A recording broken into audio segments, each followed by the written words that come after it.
Pessoal, boa tarde. Hoje é 5 de novembro de 2020, 17h04. O ano já está no horizonte de um final. Hoje a gente vai iniciar uma dinâmica muito interessante que a gente se propôs a assistir o filme O Sétimo Selo, que por coincidência é um filme que eu abro o meu módulo de Psicologia e Humanismo. Então faz 12 anos que eu sou professor de Psicologia e Humanismo, pelo menos 12 vezes eu assisti o filme, né?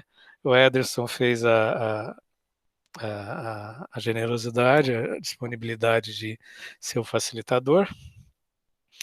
É um filme que tem um sentido preponderantemente heideggeriano, em tudo a ver com a nossa proposta de ler, ser e tempo,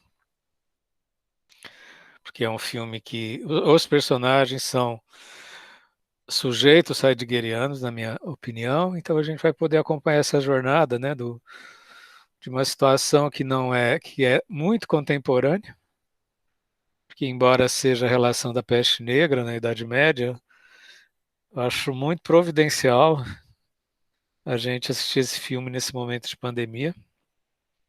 Inclusive, a gente vê pelos personagens as várias maneiras que eles elaboram a angústia diante de uma situação trágica, né, e desafiadora, né?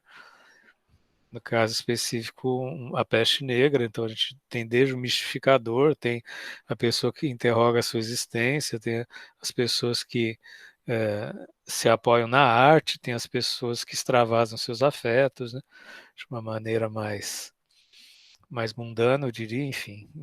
Tem várias relações do ser no mundo. Então, realmente, eu acho que é um privilégio a gente ter esse momento artístico, né? Faço questão de registrar que semana passada a gente teve um momento magnífico com a encenação da peça Entre Quatro Paredes, que está disponível no YouTube, lançado no mundo. Fizemos uma leitura dramática, né, fantástica. Quem não assistiu, por favor, assista, se permita assistir a gravação passada, que está no YouTube, lançado no mundo. Aproveito para dizer que hoje eu entrei novamente no site da Câmara de Extensão, ainda está em apreciação, não é apreciação, já foi aprovado, né? Aprovou em Santos, aí tem que homologar na Câmara de Extensão de São Paulo, que é a Câmara Central, né? Então, uma homologação, e como estamos em férias, né? No IFESP está com um calendário diferente, a gente está em férias. E até a semana que vem. Então, eu acho que essa Câmara lá de São Paulo só vai reunir depois das férias, né? Então, tenhamos paciência com o calendário acadêmico e já antevendo que daqui a pouco, como tudo é cíclico, daqui a pouco a gente vai abrir o projeto de extensão a nível nacional, né? Tem muita expectativa de que a gente vai ter um fluxo renovado, enfim, vai juntar mais parcerias, né? Cada um é parceiro do outro aqui, né? Então aguardemos os fluxos institucionais, que isso demanda uma paciência, né? Também quero apresentar para vocês, faz meia hora que chegou pelo correio, o livro Clínica Comum, Fragmentos de Formação e Cuidado. No terceiro ano da universidade, a gente tem um trabalho interdisciplinar em saúde, que eu desenvolvo desde que eu estou aqui há 12 anos, e é um trabalho de interdisciplinar com os alunos de 5 cursos, né? Psicologia, Educação Física, Nutrição, Terapia Ocupacional e Fisioterapia, que no meu caso, eu desenvolvo trabalho no CAPES, da Zona Noroeste, que é um lugar das palafitas, onde tem 15 mil pessoas que moram em palafitas, e 1 quilômetro desse local tem o primeiro CAPES do país. O primeiro CAPES, a primeira experiência de CAPES do país começou aqui em Santos, né? E eu tenho o privilégio de estar há 12 anos lá, e eu, a minha parceira Adriana Barim, com quem eu trabalhei 2 anos nesse local, a gente tem um capítulo aqui que são todas as atividades, várias atividades do trabalho em saúde do terceiro ano. Eu tenho aqui um capítulo sobre experiência do CAPES. Quem quiser maiores informações, Clínica Comum, Fragmento de Formação e Cuidado, da editora Ucitec. Para quem fala de intervenção, a questão do cuidado interventivo, tem várias pessoas aqui que estão no grupo de acolhimento do Hospital São Paulo, que nós estamos fazendo, que só tem experiências interventivas de acolhimento em hospital, em UBS, em CAPES, entendeu? Então é uma experiência muito rica. E até quando a gente fala de fazer relato de experiência, porque no meu caso é um relato de experiência, como a gente está pensando em fazer outros relatos de experiência, isso daqui eu fiz 8 versões, eu e a Adriana, a gente fez 8 versões do artigo, 8, até chegar na versão final. Então, quando eu digo que escrever e mandamos para a revista, depois a gente resolveu publicar no livro, né? Vamos para 2 ou 3 revistas e depois a gente resolveu publicar no livro. Então, publicação científica é um fascinante percalço, né? Então é isso. Lembrando que semana que vem a gente vai ter mais um filme fascinante, O Segredo dos Seus Olhos. E tenhamos todos nós, síncronos, assíncronos, a paciência de aguardar a oficialização do projeto de extensão que já foi aprovado, tá, gente? Meu microfone tá bom, gente? Porque tem gente que tá dizendo que meu microfone tá chiando, tá cortando. Meu fone Pra tá mim bom? tá normal. Tá bom, né? Sei que tá acontecendo já em várias reuniões. Então tá bom, gente. Obrigado. Então, hoje a gente vai ter a facilitação do Ederson, que depois de ser um excelente ator entre quatro paredes, excelente ator entre quatro paredes, olha como é que chique, né? Hoje ele vai ser, vai nos encaminhar a nossa jornada no sétimo selo. Com vocês, essa jornada magistralmente encaminhada pelo Ederson. Ok, boa tarde. Eu vou fazer uma facilitação, mas queria que todos participassem. Não sei se foi todo mundo que assistiu, mas eu queria que todos falassem um pouco. Fosse um debate mesmo aberto, não só eu falasse. Acho que eu vou tentar apresentar aqui. Não sei se vai dar para vocês verem. Deixa eu ver. Vou apresentar algumas imagens do filme, né?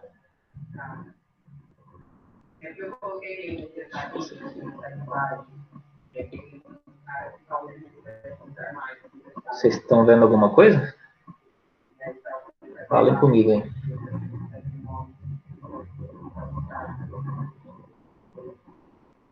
Sim.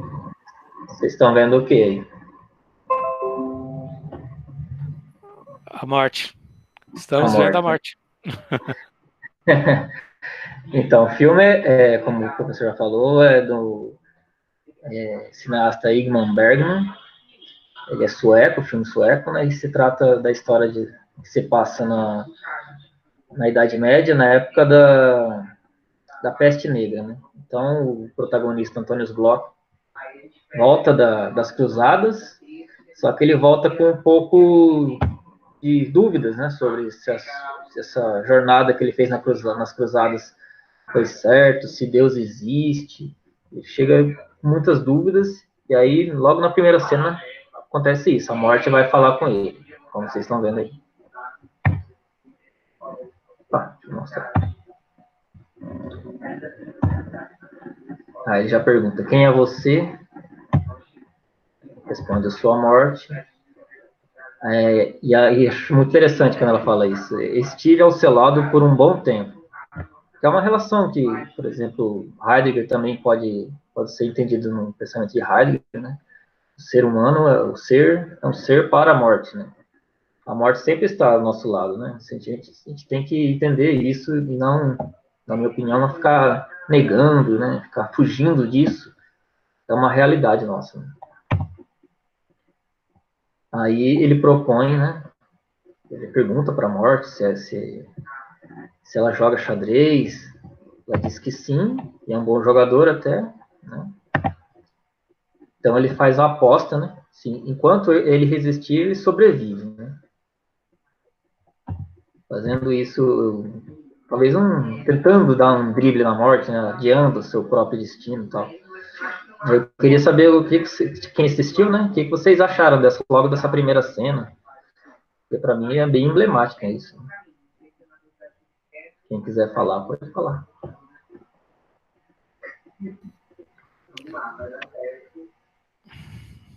O pessoal fala que eu sou ansioso, senão eu já vou falando. Vocês têm que ocupar o espaço, senão eu ocupo. Sou muito ansioso. Uma outra coisa que eu precisava falar é quando a dupla se destruiu do dia 23, eu não sei se eu tô estava no. Todo mundo assistiu? Aí eu fiquei depois Eu Oi, acho que Ederson. Opa. Pode falar, Gabriel. Eu assisti o filme, eu gostei muito, e eu achei muito curioso quando a morte aparece, e ele não se assusta, né? Ele meio que já reconhece, eu achei curioso, né? E aí ele logo já propõe o jogo, enfim, então achei curioso por essa parte, de ele não se assustar. Eu acho que qualquer outra pessoa talvez se assustaria ou fugiria, mas ele enfrentou, né? Então, A morte até achei... pergunta para ele, você está preparado? Você tem medo? Aí ele fala, meu corpo sim, mas eu não. Então, eu entendo isso também, porque ele estava nas cruzadas, deve ter visto muita coisa ruim, muita morte, acho que já estava esperando alguma coisa do tipo. Né? Exatamente. Mas muito bacana, logo nesse começo, ela já aparecer, e, enfim, eu acho que ela dá um impacto muito grande, né, logo no começo do filme. Mas o que me deixou curiosa foi isso mesmo que eu comentei. Sim. Daniela está falando. Então, talvez ele reconheça por já ter visto ela muitas vezes, a morte, no caso. Também acho que é isso. O professor ia falar? Eu acho assim, eu fico encantado com a fluência do roteiro desse filme, né? Cada cena parece um quadro, né? E é tudo tão claro, tudo tão bem, tão nítido, né? É de uma simplicidade, ao mesmo tempo é um tema complexo que é cinematograficamente colocado de uma maneira tão simples, né? E a gente acompanha, né? Acompanha isso e faz relação imediata com a vida, né? A gente está num jogo com a morte, né? Tem essa coisa do lúdico, do desafio, né? Acho que o filme consegue colocar essa tensão do que é um lúdico, mas é um lúdico vital, né? A questão do risco está sempre presente, né? Eu acho muito ilustrativo do Heidegger. Eu acho fantástico para quem for fazer o projeto de extensão do Heidegger, precisa assistir esse filme. Do a dica, eu já passei o link do filme para quem não assistiu. Depois do grupo, aproveita, vai direto, se puder, e já assiste o filme, tá?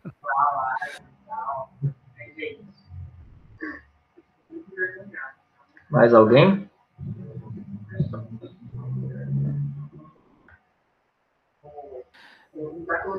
O Ederson, só fecha aquele ocultar essa faixa azul embaixo. Só clicar no ocultar. Clica aí. Obrigado. Saiu? Aí. Saiu. Obrigado. Beleza. Próxima cena. Essa é uma cena interessante também, que o Thanos Block está com seu, como se diz, escudeiro, né? Seu vassalo. Aí ele fala para ele pedir uma informação para um rapaz que está no chão lá. Eles acham que ele está dormindo, né? Aí quando ele vai falar com essa pessoa, ele se depara com essa imagem. Né? Aí ele se assusta e volta pro cavalo. Aí eles têm essa conversa. Né? Ele te mostrou o caminho? Ele era mudo? Não, senhor. Ele era bastante eloquente. Achei interessante também, porque o jeito que o cineasta passou essa informação, né? Ela era bastante eloquente, mesmo não tendo dito nada, mesmo já estando morto. Quer dizer, a morte já fala muita coisa, né? Já fala o que aconteceu ali. Achei bem forte esse diálogo também. Alguém quer comentar? Só uma pergunta, Ederson. Perdão, Não, é que eu achei interessante, assim, o que ele atua é a vida e a morte ao mesmo tempo, né? E através desse jogo de xadrez, com a morte, né? Que a morte veio para realmente levar, né? Para ele ir com a morte. Mas Sim. diante do jogo dele com a morte, aí o que acontece? Ele ganha, né? Ele ganha no jogo de xadrez da morte. Aí a morte vai e deixa ele viver, né? Mas sempre acompanhando ele, né? Em todos os sentidos. Para onde ele vai, a morte está lá, junto com ele. Né? Porque qualquer vacilo, a morte, estou aqui, né? Eles E assim, vão jogando. o E vai interessante que eu adiando. acho é que a vida e a morte, né, elas estão sempre interligadas, né? Uma respondendo, assim, não vive, né? Não tem como viver sem a morte, nem a morte sem a vida, né? As duas estão juntas. Sim. O Fernando queria falar? Não, só queria te perguntar se você foi tirando fotos do filme? Foi isso? Fui tirando prints, né? Prints? Nossa, que parabéns, hein? Muito, Aí muito. É uma dica, tá, gente? Eu sei que os outros facilitadores, cada um vai fazer de um jeito, mas olha que ilustrativo como ficou fácil, né? E de fato, é o que você falou, né? Eles estão jogando xadrez durante o filme inteiro, né? eles, Eu não ele vou dar vai. spoiler, não vou dar E é uma, spoiler, mas no final acontece alguma coisa aí.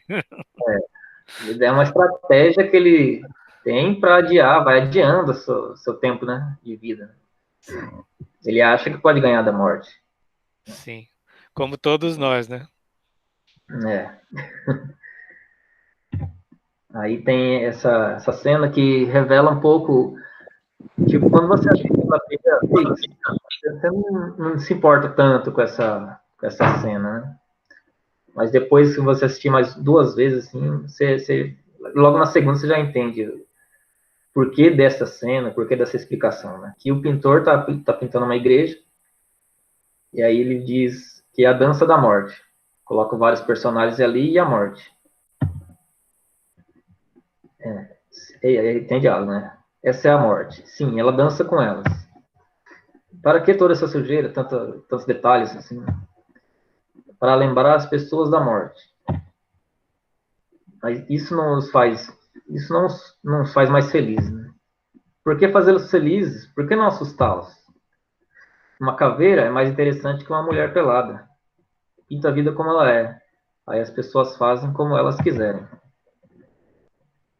As pessoas pensam que a praga é uma punição de Deus. Aí vai ter uma cena mais à frente que mostra isso. Multidões vagam pela terra, chicoteando uns aos outros. Não sei se o professor quiser falar mais depois. Tem uma coisa na Idade Média que é umas obras de arte que se chamavam Memento Mori. E eram obras de arte que tinham caveiras, que eram para lembrar as pessoas que elas iriam morrer. É um jeito de atrair, vamos dizer assim, entre aspas, controlar as pessoas para permanecer na igreja, lembrando que elas vão morrer, então elas têm que cultuar a Deus e tal. E isso é demonstrado nesse filme também por causa da peste negra, que eles iam morrer com certeza. Tem até uma cena que um religioso fala, que aponta os dedos para as pessoas, você vai morrer disso, você vai morrer daquilo, então é melhor você se arrepender agora e tal. Se vocês viram essa parte do filme, quiserem falar também.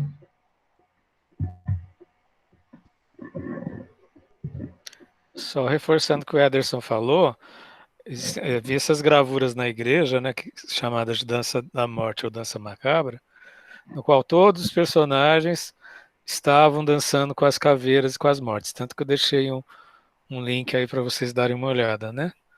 E era interessante que desde o Papa, o juiz, o rico, o pobre, o escravo, todos dançavam com a morte, né? Então era sinal de que ela já, independente do status social, ninguém escapava da morte, né? Tem umas ilustrações que eu deixei aqui no link, quem quiser dar uma olhada.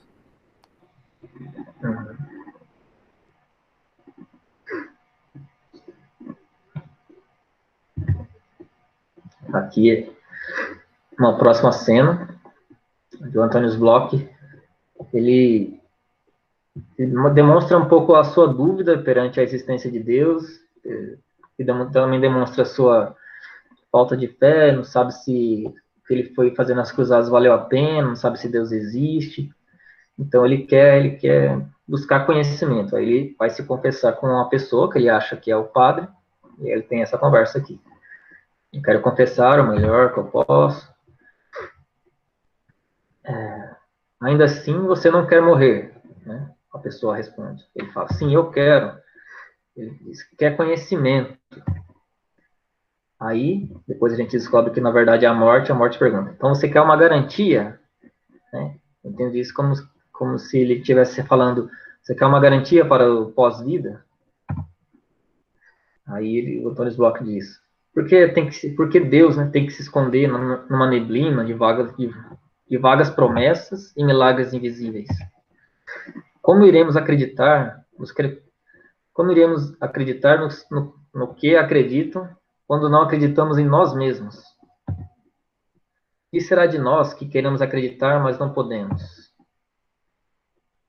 E aí continua suas dúvidas. Por que não posso matar Deus dentro de mim? Eu quero tirá-lo do meu coração, mas ele permanece.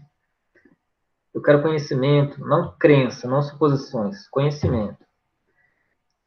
Aí ele diz porque Deus responde, mas ele é mudo. A morte responde, talvez não tenha ninguém lá. Né? Então a vida é um terror sem sentido. Nenhum homem pode viver com a morte e saber que tudo é nada. Aí ele confessa, sem saber que está falando com a morte, ele diz, a morte me visitou esta manhã e estamos jogando xadrez. Aí. A maioria das pessoas não pensam nem na morte ou no nada. Aí ele pergunta, então você está jogando xadrez com a morte?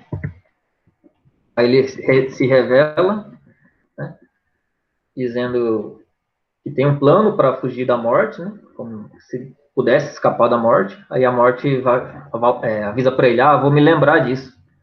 Aí ele entende que, na verdade, ele estava falando com a morte esse tempo todo, e a estratégia que ele estava pensando talvez vá por água abaixo. Né? Eu entendi essa parte também como você não pode enganar a morte por muito tempo. Você pode fugir, pode tentar driblar, mas a morte é um pouco mais esperta do que todos nós. Uma hora ela vai chegar. E vocês que assistiram também. O que vocês acham? E ele diz assim, é que os dois, eles traçam um diálogo, né? Sobre a vida e a finitude, onde Bloch expõe seus receios e anseios. Uhum. Aí, então, segue nenhuma situações ocorrendo a anotação, né, do texto. Aí ele fala da finitude e da vida. Porque, na verdade, ele estava ali e não sabia, né, que era a morte que ele estava... E a morte estava escutando, né?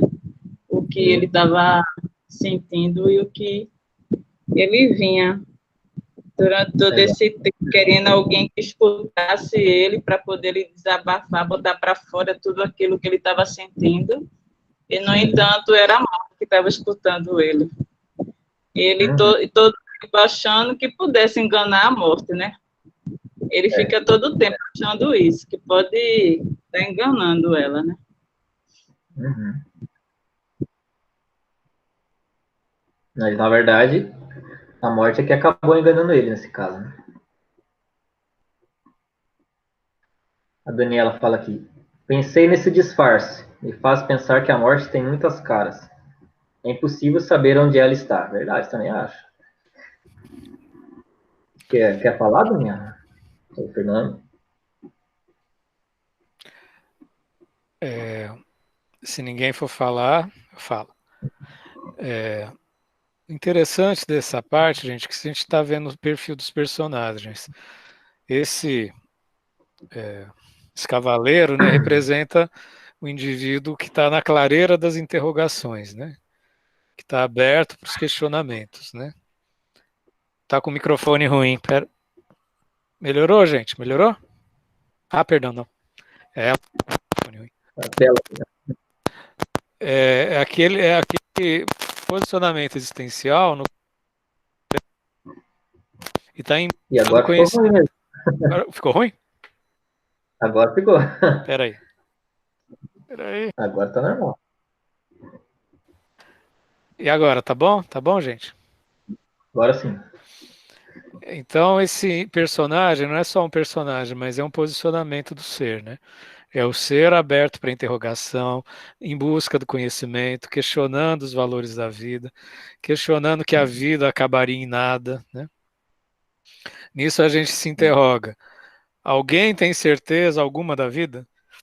De qual o sentido da vida? Alguém tem resposta para a morte? Vocês acham que alguma religião, alguma filosofia vai ter uma resposta definitiva para a vida e para a morte, né? Enfim, e aí a pessoa fica nesse embate, dessa interrogação constante, né? Então, entenda que esse personagem, mais do que um personagem, é um movimento do ser, quando a gente se abre para se interrogar sobre a vida, né? Uhum. Só um detalhe, esse ator principal aqui, ele morreu faz uns 2 anos. Mais ou menos 2 anos que ele morreu. Uhum. Mais alguém quer comentar? Esse filme, ele vem titulado pela Bíblia, né? A passagem da Bíblia, porque lá em Apocalipse, né? Que exige a passagem, né, do livro bíblico que Sim. ele fala sobre os 7 selos. Sim. Aí ele vai, olha, né, essa passagem e ele vai e faz esse filme, né, voltado assim, neste contexto. Uhum. Várias vezes. Acho que no finalzinho tem essa passagem. Fala sobre o primeiro, o segundo, a abertura até o terceiro selo, aí tem o final.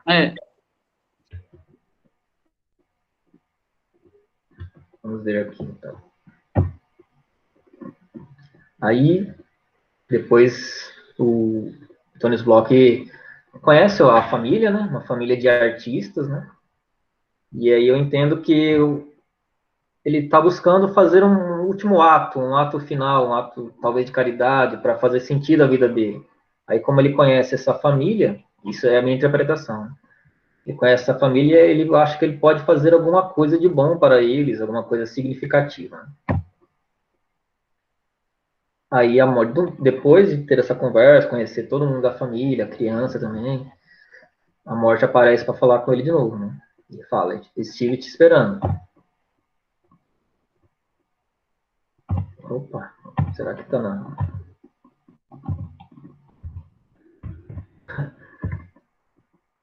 Não tá na ordem aqui.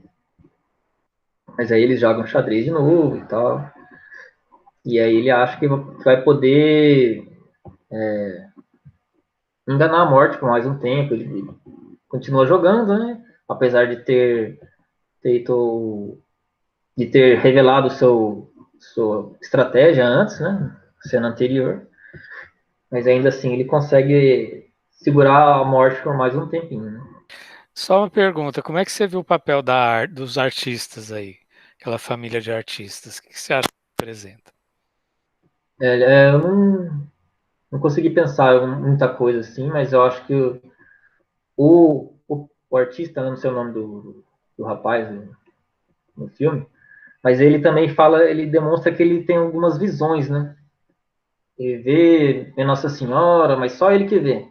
Aí ele é tido como uma pessoa, vamos dizer assim, popular, tá viajando, né? Não tá falando coisa com coisa. E só ele vê, tem essas visões. Mas eu acho que ele tem um papel importante, por acreditar, vamos dizer, não sei o que dizer sobre ele. Mas ele tem uma função, demonstra que a arte talvez seja uma válvula de escape, entendeu? Para encarar a vida, vamos dizer assim. Mais alguém tem algum comentário? Entenda que os personagens, na verdade, são perspectivas do ser, né? Como se todos os personagens formassem, né, as várias dimensões da gente mesmo, né? De nós mesmos, né? Então, né, qual a importância da arte na nossa relação de vida e morte, gente?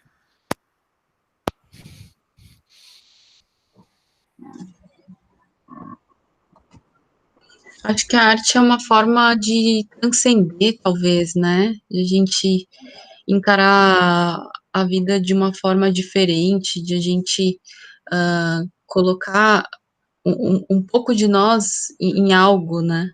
Eu vi a família, assim, eles são pessoas muito simples, mas ao mesmo tempo eles são muito unidos, muito felizes, e eles não ficam muito se indagando, né, sobre a morte ou sobre as dificuldades. Eles não têm um lugar certo onde morar, então é como se eles vão vivendo cada dia e eles aproveitam o que a vida dá para eles naquele momento. Então, eu achei bem interessante, né? São pessoas simples, mas que são muito, muito felizes, né? Eles vivem da arte, então eu acho que a arte ajuda, né? A talvez tirar essa angústia, talvez, né? É uma forma de expressão, mas eu achei muito bonito, assim, a forma que eles se cuidam, que eles se gostam e como eles veem o lado bonito da vida, né? E outras pessoas, talvez na mesma situação, não conseguiam enxergar. Eu vejo assim também que o autor ele compreendia a função da arte, que podia haver assim em forma de cura e salvação, né? E aí esse artista, aí ele vinha, né, deslumbrado na realidade, né? De querer enxergar aquela realidade sombria e fugir o tempo, né? Com sua família. Aí eu vejo dessa forma também. É o que mostra para mim. Uhum. Como diz o Nietzsche, sem arte o homem se destruiria, né? Sim. Enfim, essa transfiguração, se a gente o tempo inteiro estivesse ou iludido no cotidiano, ou só se interrogando sobre a morte, sem ter essa transfiguração da arte, a vida seria insuportável, né? E esses artistas, de alguma forma, seja pelo lado visionário de um, seja por essa afetuosidade toda, eles, de alguma forma, eles criam uma possibilidade mais acolhedora para a vida, né? Tanto deles como de quem da deles, né? Uhum. E ele mexe muito assim com a parte religiosa, né? Com a parte católica. Eles trabalham muito com referência a isso, né? De morte, de vida, né? Assim, de cura, de salvação. O filme, ele relata muito assim isso. E também os oportunismos, as Eu acho que sim, mistificações. mas coloca bastante dúvida, né, em relação aos.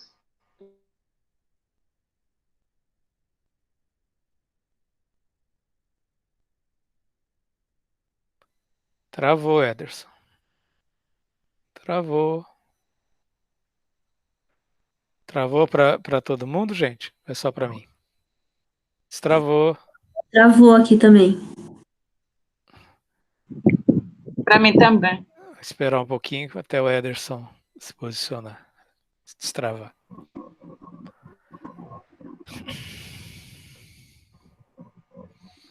Oi, Ederson. Tá, ainda tá. O Ederson ainda agora Oi? destravou. Tá me Agora ouvindo? destravou. Pode Só eu? falar, Ederson. Agora melhorou. Agora resolveu.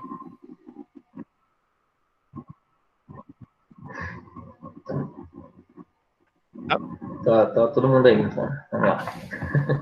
Pode falar. Deixa eu continuar aqui na cena aqui. Você vai comentar aquele padre embusteiro que apareceu, que roubava as joias? Ah, acho que eu não tirei print dessa cena. Não, essa eu não tirei. Mas lembra dessa cena que como é que é, o escudeiro, né, reconheceu o padre, falou que ele que tinha convencido ele e o Antônio Bloch aí nessa cruzada e tal. E aí quando ele voltou, ele já não estava mais na posição de padre, estava roubando até, e até quase ia violentar uma mulher naquela cena lá, né? E aí o escudeiro teve que salvar ela. Que também é mais um questionamento sobre a fé, né? Até onde vai a fé? Qual o limite, né? Chegou a hora da cruzada, aí pode mandar as pessoas, mas aí quando o negócio ficou feio mesmo, a peste negra começou a atacar muita gente, aí parece que, né, as máscaras caem, vamos dizer assim. Esse trecho eu E acho para muito vocês? forte. O trecho eu acho muito forte, que mostra o padre que a religião que mandou eles para a Guerra das Cruzadas, muitos morreram, né? Inclusive hoje a gente sabe que foi no retorno das Cruzadas que foram trazidas a peste negra, né, para a Europa. E aí depois o padre vai roubando as joias dos mortos, né? Enfim, então mostra a contradição da igreja, né? Uhum.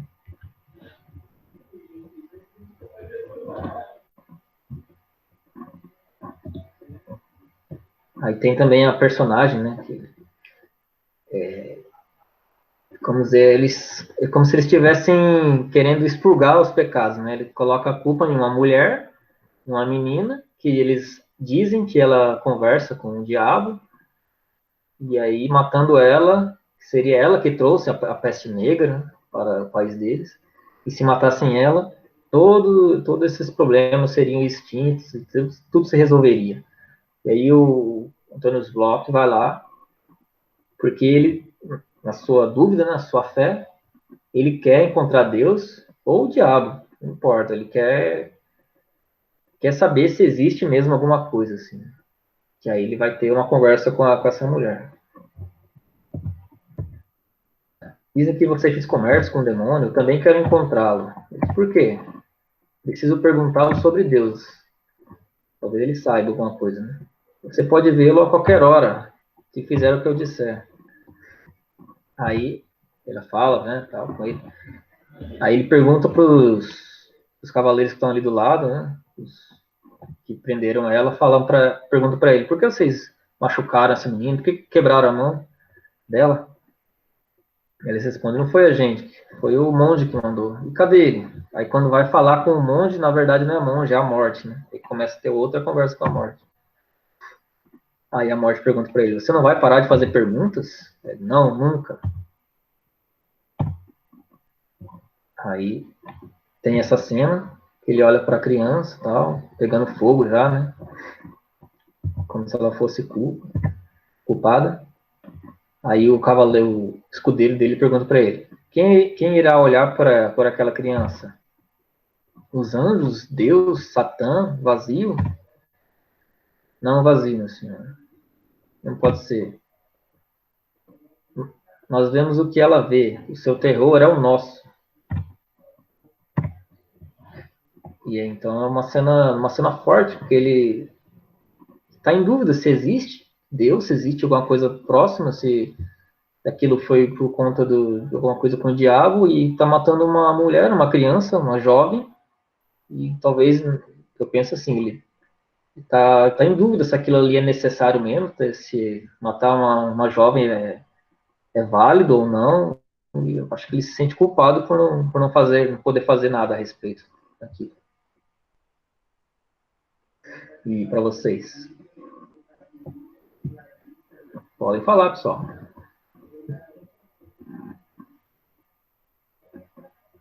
Eu acho uma das cenas mais fortes, porque ele pergunta para ela se ela está vendo alguma coisa, ela diz que ela está vendo nada, né? Enfim, é onde se lança para toda essa dimensão existencialista, seja em Heidegger, seja em Sartre, de que o ser ele está fadado para nadificação, né? Para se projetar no mundo e não se identificar com nada que exista no mundo, né? Porque ele é uma singularidade, ele é livre por causa disso.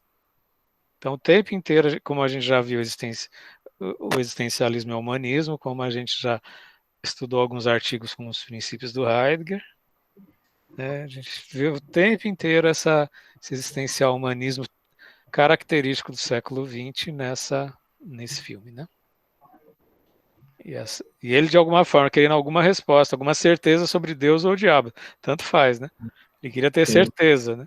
E a vida sempre mostra o nada, né? Sempre Sim. mostra a incerteza, né? Até porque ele está conversando com a morte, ele sabe que provavelmente o tempo dele, se ele perder no xadrez, o tempo dele é curto, então ele quer ter uma garantia mesmo, ele quer conhecimento, quer saber alguma coisa. E não está tendo. Está correndo e não está alcançando nada. Né? Mais alguém quer falar?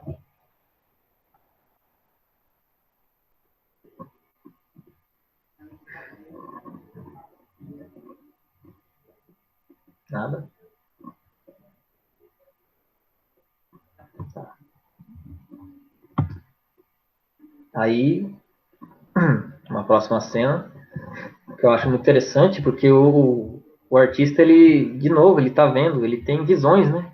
Só ele consegue ver.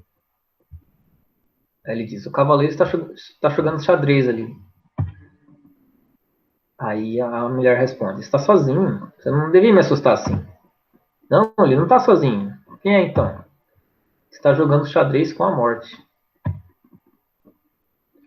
Aí nesse diálogo, aliás, esse aqui antes que o professor perguntou, né, sobre o artista, talvez uma maneira de pensar também é que o artista vê coisas que a gente não vê, né? Vamos dizer assim, né? Isso é uma possível interpretação que eu acho.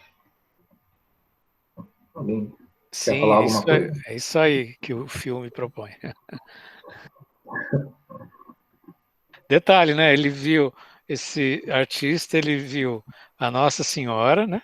E ele viu, e Sim, foi o único que viu o cavaleiro jogando com a morte. exato. É engraçado, porque o cavaleiro ele tá buscando uma resposta pro além, né? E pensando que ele realmente tá jogando xadrez com a morte e que o artista tá vendo isso, então o que o artista vê é de verdade, né? Então ele tá viajando o tempo todo com uma possível resposta e o próprio cavaleiro não conseguia ver isso. É, talvez o artista tenha alguma coisa, uma coisa, visão sobre, sei lá, metafísica, alguma coisa sobrenatural, tem uma coisa a mais, né? Mas como o Fernando disse, que cada personagem é uma possibilidade do ser, não sei mais qual a interpretação seria. O bom da gente estar aqui junto é que eu, como eu disse, eu dou esse filme para todas as turmas, né? Eu estou tendo a oportunidade de aprender com o filme com vocês a cada momento, né? Cada vez que eu encontro, né? Mas é assim, né? Porque a questão da arte, né, gente? Não adianta, é como se a gente pensasse, não adianta só você se interrogar. Você tem que ter uma percepção aberta, tem que ter uma sensibilidade acurada, né? Porque senão fica só nesse mentalismo, nessa racionalidade da interrogação, né? O que o diretor do filme mostra é que tem outras possibilidades, né? Ele tinha um senso aguçado de preservação da família, de cuidar da filha, da esposa, né? Enfim, ele era considerado meio lunático, mas ao mesmo tempo essa transcendência dele era um farol para as pessoas, né? Sem dar spoiler, ele fez ele se livrar de uma situação difícil, como você vai falar daqui a pouco, enfim, Uhum. né? E ao mesmo tempo não esqueçamos que tinha o escudeiro, que ao contrário do cavaleiro, que era o cara da interrogação, o escudeiro era o cara que só queria os prazeres cotidianos, né? Ele estava identificado com o dia a dia e não queria se interrogar de nada, ele só queria curtir a vida, beber, farrear, né? Então a gente não pode também esquecer dessa dimensão do ser, que é quando você se identifica com o dia a dia, com as coisas do mundo e não quer interrogar nada, né? Não esqueçamos do, do escudeiro. Tem o cavaleiro, tem o escudeiro, tem o artista, tem o padre, né? Uhum. Enfim. Esse escudeiro é como se fosse, mesmo o filme passando no século, sei lá, no século XV, né? Na época das cruzadas, é como se ele fosse um ateu, né? Ele já não quer mais saber dessas coisas, de acreditar, ele já só quer viver ali e agora. Já É, desespero. É um hedonista, né? Porque às vezes o ateu ele se interroga, né? Ele é um Ah, hedonista, ele quer viver os prazeres, né? uhum. Deixa eu seguir. Aí tem um diálogo, né? Um diálogo importante também. A morte diz: ninguém escapa de mim. Você está com medo? O que você vê? Você está em xeque-mate no próximo movimento. A morte perguntou: você ganhou pelo atraso? Porque nessa cena ele tenta enganar a morte, né? Tenta atrasar a morte, jogando todas as peças do tabuleiro, dizendo: não lembro como as peças estavam antes. A morte diz: mas eu lembro. Aí nessa parte ele ganha tempo, porque já que o ator viu que ele estava jogando com a xadrez com a morte, ele resolve sair e fugir, né? Com a sua família.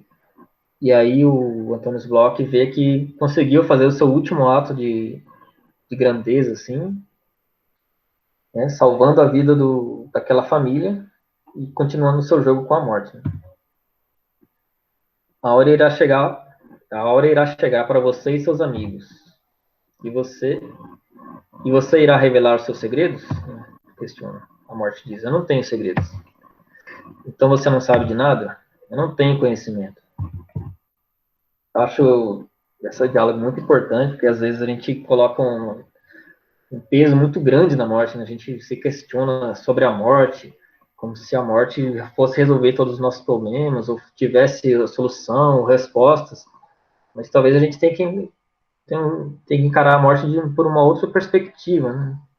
A morte talvez não tenha esse conhecimento. Talvez a gente tenha que dar um conhecimento para nossa morte, alguma coisa assim. Para vocês.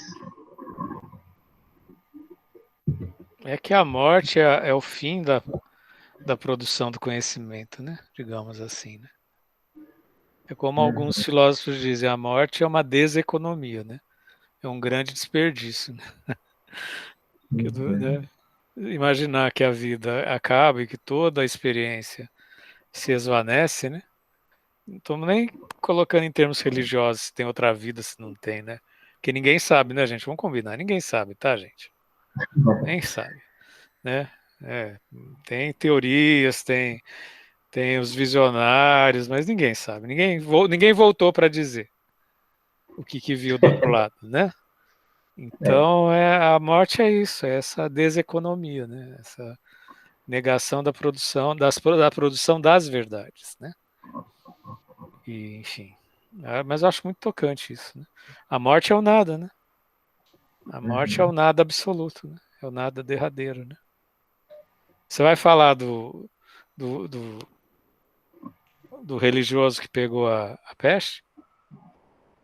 Não, eu não lembro dessa cena. Religioso? Que aí vai ser daqui a pouco, quando os artistas encontram o religioso com peste no mato, floresta. Ah, tá. Não, essa parte é verdade, era o padre essa cena, né? É. Não, essa daí eu não tirei print. Mas eu não lembro. Eu Sei posso muito o que falar, porque falar. daqui a pouco eles vão estar na floresta, acho que em breve. Eles É porque encontram o religioso.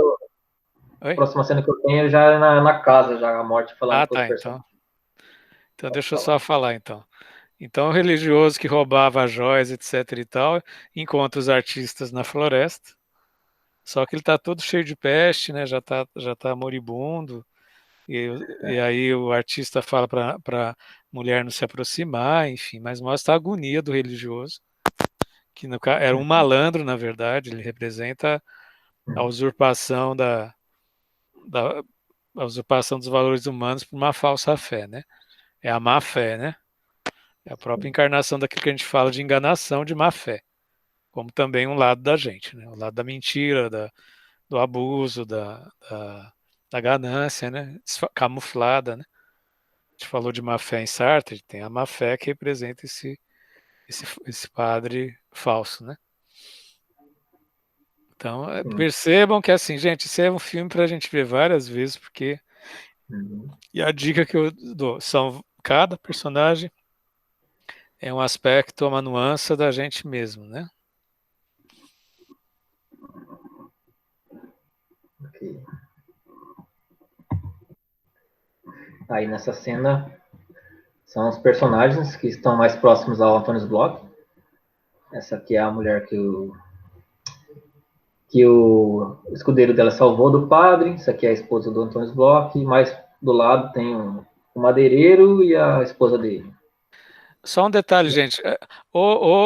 Desde o começo, o cavaleiro estava estava voltando das cruzadas para encontrar a mulher dele, né? Isso depois de 10 anos, né? Então, assim, nessa jornada, o objetivo dele era reencontrar a esposa dele, que fazia 10, 15 anos que ele não via, né? Uhum.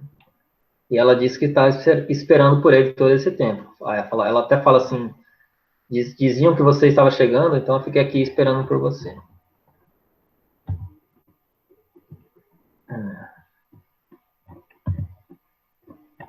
Aí eles têm uma conversa sobre a morte e tal. Tem até aquela passagem que a Ponira falou, dos selos que são abertos e tal. Aí aparece a morte e vai conversar com eles. Aí lá fora o ator consegue ver, tem mais uma das suas visões, né? Aí ele diz para a esposa dele, estão todos ali, o madeireiro, a Lisa, o cavaleiro, Raval, Jones, Scott e o rígido mestre, convida-os a dançar. Essa cena é uma cena icônica do cinema, né? E aqui no começo está a morte, estão todos de mão dadas, e essa é a dança da morte, a dança macabra, que já foi dita aqui, né? Que é aquela mesma dança que estava nas igrejas que o cara estava pintando lá, e o cara questionou por que tudo isso, então é uma cena interessante, ele é uma dança, a morte está no começo, no final está um cara tocando o instrumento, né, e não dá para saber se estão todos felizes, se eles estão festejando, se eles estão sendo arrastados pela morte, cada um pode fazer a sua interpretação aí, mas é uma cena muito, muito interessante mesmo. A Gabriela fala, mas parece ao mesmo tempo que eles estão sendo arrastados, exatamente. Parece mesmo, estão todos de mão dadas, a morte está levando eles, né? De certa maneira a morte está mesmo levando eles, mas aí, como eles estão ali, se eles aceitaram isso, também não sei dizer, é uma interpretação. E aí a última frase do filme, né? Você com suas visões, quer dizer, mais uma vez a mulher dele não consegue ver, só ele que consegue ter essa imagem para ele. Né? E é isso, a última cena. O que vocês têm a dizer?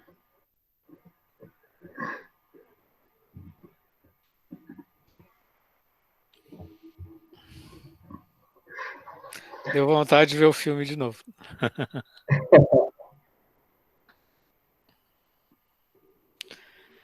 Para quem viu ou para quem não viu, gente, o que vocês perceberam dessa partilha, desse encontro? Mesmo para quem não assistiu. Uma coisa que eu achei bem interessante nesse filme, principalmente na cena anterior, quando a morte aparece, eles estão jantando e a morte aparece como uma visita, né, inesperada. E eu achei muito legal aquela parte, porque cada um teve uma reação diferente, né? O personagem principal, ele começa a pedir para Deus, né?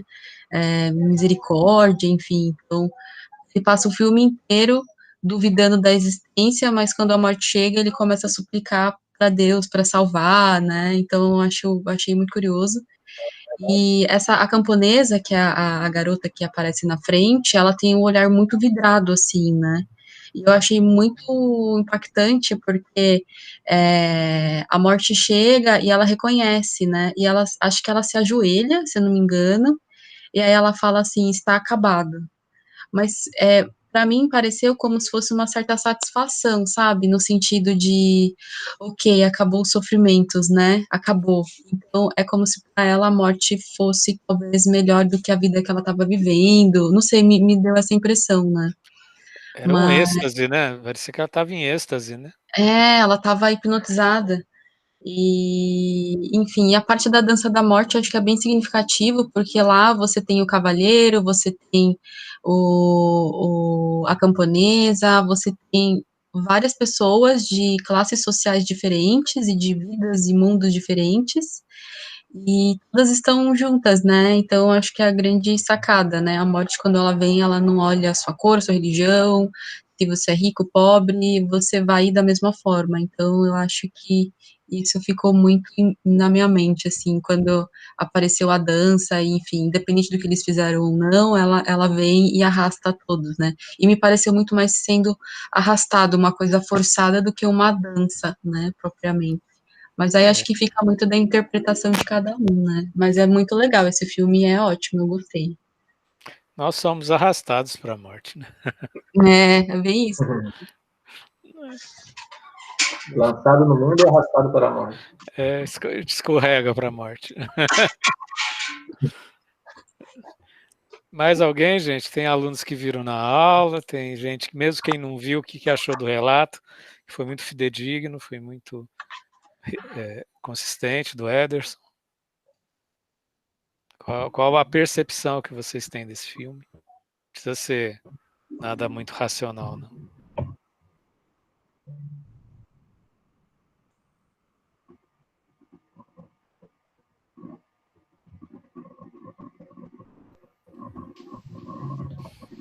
Enfim. Eu só queria complementar, professor, aproveitando o gancho, né? Eu acho que essa questão da religião também ficou muito forte, a parte que eles estão arrastando uma cruz e as pessoas estão se chicoteando, aquilo foi muito forte, né? Acho que a gente passa a vida meio que se autoflagelando, né? Se angustiando, a gente se magoa, se machuca. Eu acho que isso foi muito simbólico. Mas acho que na religião tem uma questão muito forte, porque dependendo da nossa crença religiosa, a gente vai encarar a morte de um jeito, e dependendo de como a gente chega à morte, a gente vai viver e escolher viver de uma determinada forma. Então, se a morte para mim é a vida eterna, então talvez eu vou tentar viver de uma forma com que eu possa conquistar essa vida eterna e merecer, né? Mas ninguém sabe se existe ou não. Então, talvez para quem acredita, né, na vida eterna, vai viver essa vida como uma passagem, porque na verdade o melhor vai vir depois, né, quando morrer. Ou se caso você não acredita, então talvez você vai com foco e fazer escolhas diferentes que condizem com aquilo que você acredita, né? Então, mas eu acho que ainda hoje a religião influencia muito, mas acho que naquele tempo ainda mais, por conta da questão da Inquisição, né? A igreja tinha esse poder muito forte na vida das pessoas, né? Então era meio que soberano. Então hoje, né, não existe mais essa questão de queimar bruxas em praça pública, mas não dessa forma, mas talvez de forma simbólica. Existem outras formas de preconceito, enfim, de jogar pedras, né? Hoje mudou um pouco o formato, mas acho que a religião não tem essa imposição como antes, né? E a Gabriela está no trecho central do filme, né? Que é uma procissão, né? De pessoas fiéis, né? Que iam de vila em vila fazendo autoexpiação, autoflagelação, com chicotes, né? Carregando cruzes, né? Como uma forma de se expiar diante da peste, né? E é isso que a Gabriela muita. Tem gente que faz da própria vida um sofrimento, uma expiação, né? Em nome daquilo que a gente nem sabe o que é, né? Em nome de um Deus transcendente, ou do que vem, ou da vida depois da morte, que a gente não tem certeza dessas coisas, né? Então, será que essa expiação é um sacrifício que tem sentido, ou é uma ausência da presença da vida, né? É algo que as pessoas que ficam se flagelando, né? Isso, a gente se autoflagela às vezes na vida, às vezes a gente se autoculpabiliza, a gente se autopenitencia, né? Qual o sentido desse diante de um valor transcendente que é Deus, ou seja qual for? Ou haveria outras formas do indivíduo se conhecer, né? Gabriela trouxe um tema que é uma das partes centrais do filme. Por isso que é bom a gente estar em conjunto, que cada um compõe um olhar, né? Aí a gente cresce junto. Semana que vem é você, Gabriela, se não me engano, é isso? Isso, com O Segredo dos Seus Olhos, né? Sim. Ano que vem. Você quer que eu te passe o e-mail do... Quem que era mesmo? Esqueci, o Henrique, né? É isso, Henrique. Se você Isso. quiser, eu te passo o e-mail dele. Quer? Ah, Ele é meu legal. aluno. Que aí vocês combinam. Vou passar agora. Peraí. Deixa eu abrir aqui. E aí, semana que vem, a gente vai ter O Segredo dos Seus Olhos, que é um filme magnífico, gente. Hum. O Oscar de melhor filme estrangeiro. Os filmes argentinos são maravilhosos, né? E Uhum. quem não viu, é um filme de tirar o fôlego. Henrique, vou pôr aqui no chat, que aí depois vocês combinam, né? Legal. Alguma estratégia. E eu acho que essa é a ideia do Ederson, peraí, do Ederson, de fazer essas fotos maravilhosas. A gente está online, né? Ficou muito bacana. Parabéns, viu, Ederson, pela apresentação. Porque é legal até para quem não assistiu, ver as imagens, né, as cenas, então acaba, acho que ficando com mais curiosidade, né, para assistir, e fica, enfim, mais ilustrativo que isso, impossível, né, porque é o próprio filme. Muito bom. Eu deixei aqui no chat, tá, Gabriela, Ah, legal, o obrigada. e-mail do Henrique. Uhum. Mais alguém quer comentar alguma coisa? Para quem chegou depois, eu acabei de lançar um capítulo no livro Clínica Comum, da UCTEC, Interdisciplinar em Ciências da Saúde. A Unifesp está em férias, eu acho que até o dia 15. Acho que depois a gente tem a confirmação da extensão de São Paulo do nosso projeto de extensão, que já foi, inclusive as correções já foram corrigidas. Guardemos a nossa nova fase. Semana que vem a gente vai ter o segredo dos olhos. Como é que é? Segredo dos nossos olhos. Segredo do seu... Seus olhos. Segredo dos seus olhos. Enfim. É. E aí a gente vai pensando para daqui a 15 dias o que a gente faz, tá? Coisas para ler de existencial humanismo são infinitas, né, gente? Propostas são infinitas. E a gente vai um tempinho até entrar no projeto de extensão, pois estamos aguardando o tempo acadêmico da Unifesp, certo? Tenhamos paciência. Isso aí, pessoal. Mais alguma coisa? Senão vou encerrar a gravação. Se vocês quiserem conversar, a gente continua a conversa. Grande abraço. E já tem mais algum... Oi? Tem mais alguma coisa para outra semana já? Não tem. Vamos pensar. Vamos pensar durante essa semana. Alguém tem alguma sugestão? Artigos. A gente tinha 2 artigos. Eu separei 4 artigos do Heidegger. A gente leu 2. Tem mais 2 do Heidegger, né? Enfim. Se quiserem começar, o Ser e Tempo e o Vigiar e Punir estão no projeto de extensão.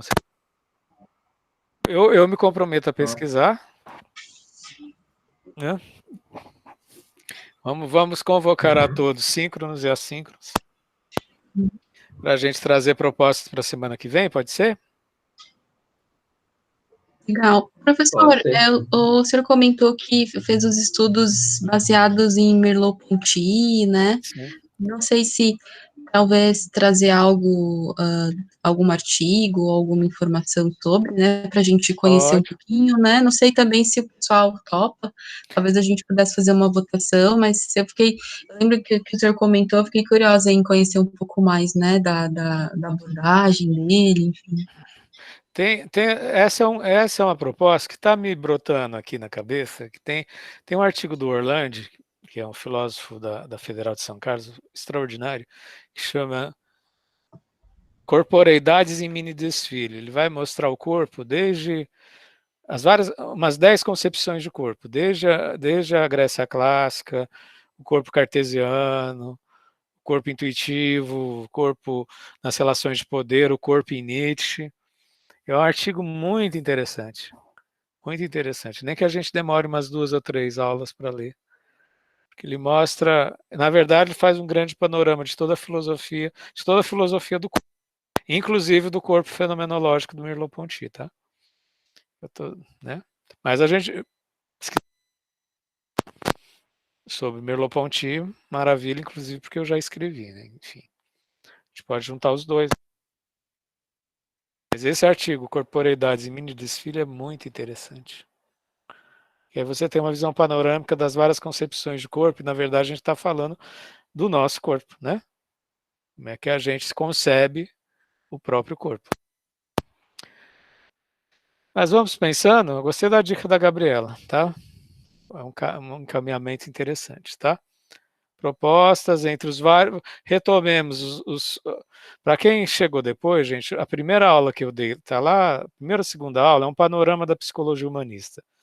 Eu mostrei Kierkegaard, Sartre, Heidegger, Russell, Merleau-Ponty, psicodrama. Então, se alguém quiser resgatar algum autor lá, a gente pode resgatar enquanto o projeto está dando a Unifesp, certo? Mas vamos pensando a respeito para a semana que vem, pode ser, pessoal? Obrigado pela dica, Gabriela. Eu vou dar uma olhada. Gabriela, também eu vou dar uma olhada por aqui. Procura no Google, procura no Cielo sobre Merleau-Ponty, embora eu sou especialista em Merleau-Ponty e Foucault, né? Então, eu tenho a referência, né? Mas eu só estou provocando para mobilizar a pessoa que está interessada, tá bom? Ah, legal, bacana. Ah, e eu tô devendo a bibliografia de Sartre, que eu fiquei de Sim. pesquisar. Na verdade, eu comecei, mas ela é bem extensa e eu tô separando por romance, contos, novelas, enfim, peças, né? E tem coisas em vários idiomas, então aí eu tô montando, eu creio que como na próxima semana eu vou apresentar o filme, aí eu já aproveito e mando para vocês e mostro rapidinho, né? Sim, E já porque faço. inclusive o filme é muito sartreano. Tem falas sobre o nada, né? Não vou nem dar spoiler. Na verdade, é arrepiar o filme.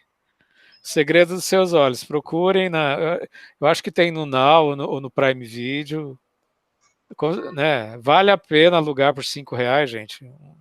Fazer um streaming aí qualquer porque é lindíssimo, lindíssimo. Eu vou rever. Já vi umas coisas. Eu já preparei apresentação crítica, tá? Eu já fiz, né? Eu vou compor com vocês, está na hora. O Ederson vai falar alguma coisa? Não. É que ele tava falhando o microfone uma hora. Melhorou. Tá bom. Então é isso, gente. Vou parar a nossa gravação. Tenhamos todos uma boa semana. Semana que vem, o Segredo dos Seus Olhos e novas ideias para o nosso projeto, enquanto o projeto de extensão está no aguardo da confirmação. Inclusive com palestrantes, tá, gente? Já estou pensando em palestrantes, tá? Projeto de extensão. Está na hora da gente convidar palestrante de novo, tá? Abração, pessoal. Valeu.